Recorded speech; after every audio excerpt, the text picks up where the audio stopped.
Stage wise treatment ಅಂತ ಬಂದರೆ ಅಥವಾ ಡಯಾಗ್ನೋಸ್ ಅಂತ ಬಂದರೆ ಯಾವ ರೀತಿ ಇರುತ್ತೆ ಆ ಒಂದು ಪ್ರೋಸೆಸ್ ಅಂತ?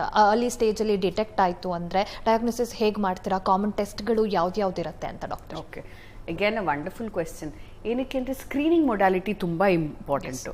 ಈಗ ನಮ್ಮ ಗೌರ್ಮೆಂಟ್ ಆಗ್ಲೇನೇ ಇದ್ರ ಬಗ್ಗೆ ತುಂಬ ಕಾಳಜಿ ವಹಿಸಿದ್ದಾರೆ. ಅದ್ರ ಜೊತೆಗೆ ಈ ಸ್ಕ್ರೀನಿಂಗ್ ಟೆಸ್ಟ್ ಅಂತ ಅಂದರೆ ಯಾರ್ಯಾರು ಲೈಂಗಿಕ ಸಂಬಂಧಗಳಿದೆ ಅಥವಾ ಮದುವೆ ಆಗಿದ್ದಾರೆ ಇವರೆಲ್ಲ 1 ವರ್ಷ ಕಳೆದು ಒಂದು ಸ್ಕ್ರೀನಿಂಗ್ ಟೆಸ್ಟ್ ಅಂತ ಮಾಡ್ಬೋದು. ಈ ಸ್ಕ್ರೀನಿಂಗ್ ಟೆಸ್ಟ್ಗೆ ಪ್ಯಾಪ್ ಸ್ಮಿಯರ್ ಟೆಸ್ಟಿಂಗ್ ಅಂತ ಹೇಳ್ತೀವಿ ಅಥವಾ ಪ್ಯಾಪ್ ಟೆಸ್ಟ್ ಅಂತ ಹೇಳ್ತೀವಿ.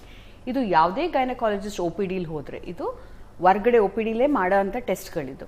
ಇದು 2 ರಿಂದ 3 ನಿಮಿಷದಲ್ಲಿ ಮುಗ್ದೋಗುತ್ತೆ. ಇದರಲ್ಲಿ ನಾವು ಸೆಲ್ಸ್ ಜೀವಿಕಾಂಶಗಳನ್ನ ಗರ್ಭಕೋಶದ ಬಾಯಿಂದ ತಗೊಂಡು ಟೆಸ್ಟಿಂಗ್ ಕಳಿಸ್ತೀವಿ. ಈ ಟೆಸ್ಟ್ 2 ರಿಂದ 3 ದಿವಸದೊಳಗಡೆ ನಮಗೆ ರಿಪೋರ್ಟ್ ಬರುತ್ತೆ.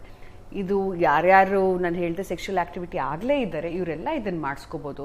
ಪ್ರತಿ 3 ವರ್ಷ ಮಾಡಿ 3 ಸಲ ನಾರ್ಮಲ್ ಬಂತು ಅಂದರೆ 5 ವರ್ಷದ ಮೇಲಿಂದ ಮಾಡ್ಬೋದು. ಇದು ಎಲ್ಲ ಹೆಣ್ಮಕ್ಳು 21 ಇಂದ 65 ಇಯರ್ಸ್ ತನಕನೂ ನಾವು ಮಾಡ್ಕೋಬೋದು.